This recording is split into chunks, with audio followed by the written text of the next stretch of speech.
Buenas tardes. Vamos a continuar entonces, chicos, con esta parte de la clase de HTML5. La clase pasada veíamos lo que eran los vínculos a Internet. El día de hoy vamos a ver cómo crear vínculos, pero a otra práctica que nosotros habíamos hecho, a un archivo local. Entonces, en realidad vamos a utilizar prácticamente el código igual que tenemos de la práctica 5 para la práctica 6. Entonces le vamos a dar control A. Control A es seleccionar todo. Control C, que es copiar. Control N para poner uno nuevo, obviamente, y le damos Control V, que es pegar. Entonces ahí tenemos todo. Lo vamos a guardar Control S y le vamos a poner práctica 6.html. Entonces, práctica 6.html. Ojo, muy importante, ¿vale? Para hacer esta práctica, ustedes deben de tener guardadas sus prácticas en la misma carpeta. La práctica 1, la práctica 2, la práctica 3, la práctica 4 y la práctica 5. O sea, tienen que tener esas prácticas para poder hacer la práctica 6. De lo contrario, pues no tendría mayor chiste. ¿Sale? Bueno, práctica 6.html. Vamos a ir aquí arriba y le vamos a cambiar el title. Le vamos a poner práctica 6. En el header, en el encabezado, le vamos a poner lista de prácticas. Y entonces aquí pues básicamente va a ser lo mismo, ¿vale? Bueno, voy a borrar esto para que ustedes lo vean cómo se hace uno por uno.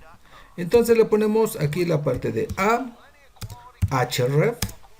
Y en lugar de ponerle ahora la dirección de internet, solamente le tenemos que poner cómo se llama el archivo, que en este caso es práctica1.html.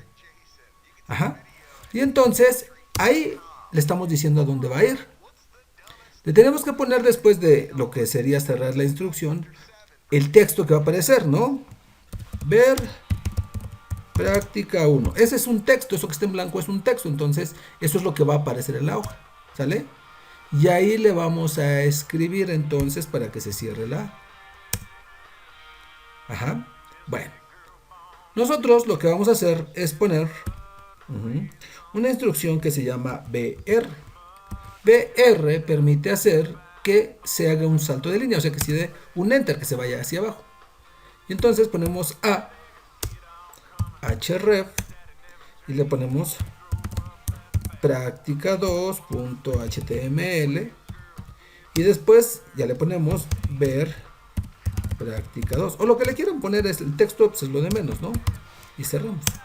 Le ponemos otro br y así sucesivamente, dependiendo de si quisiéramos o no espacio. A href práctica 3.html, ¿no? Le podemos, por ejemplo, ir a práctica 3. O sea, no tiene que decir ver, o sea, eso es solamente un texto que se puede poner. ¿Sale? Ustedes tienen que tener 5. Yo voy a hacer 3 ahorita nada más para que ustedes lo analicen. ¿Vale? Bueno, fíjense bien, vamos a dar control S. Vamos a ir a nuestra carpeta entonces, donde tenemos nuestros archivos. Y obviamente ya está la práctica 6. Si ustedes abren la práctica 6, se van a dar cuenta que aquí está esto. Este es el problema de esto. Está muy pequeñito. ¿Sí ya se dieron cuenta? Entonces, si le digo ver práctica 1, pues me lleva a la práctica 1. Si le digo ver práctica 2, pues me lleva a la práctica 2. O sea, ese no es problema. El problema es el tamaño del texto. ¿Vale? ¿Por qué está así? Bueno, porque ustedes cuando van a trabajar, pues obviamente aquí al texto no le ponen un nivel. Por ejemplo, si yo le pongo el nivel H2 y entonces cierro el H2, control S.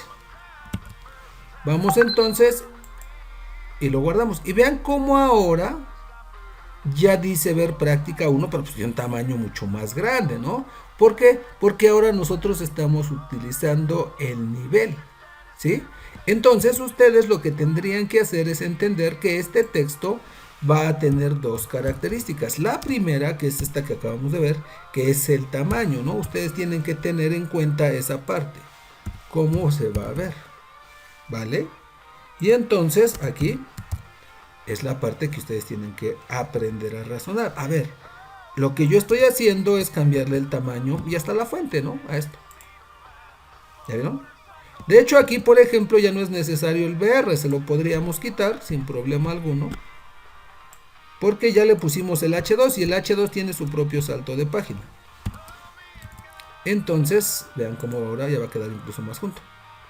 Le damos ver práctica 2 y me lleva a práctica 2. Bueno, quiero que se den cuenta que ustedes aquí abajo tienen esta parte de esta pequeña línea. Esta pequeña línea que ustedes tienen ahorita es una línea que ustedes tienen para poder trabajar con vínculos. Entonces en nuestra siguiente clase nosotros vamos a ver otro tipo de vínculos y les voy a enseñar cómo cambiar el color o quitar esa línea para que no se vea. O sea, cómo hacer que los vínculos no aparezcan con estos elementos. ¿Vale? Entonces vamos a crear un estilo enfocado en vínculos. Entonces, lista de prácticas es su siguiente, ejercicio para ustedes, donde ustedes lo que van a hacer es abrir la práctica 1, la práctica 2, la práctica 3, la práctica 4, la práctica 5. Aquí deberían de estar. ¿Vale? Sale. Esta es la práctica 6, nos vemos la que sigue.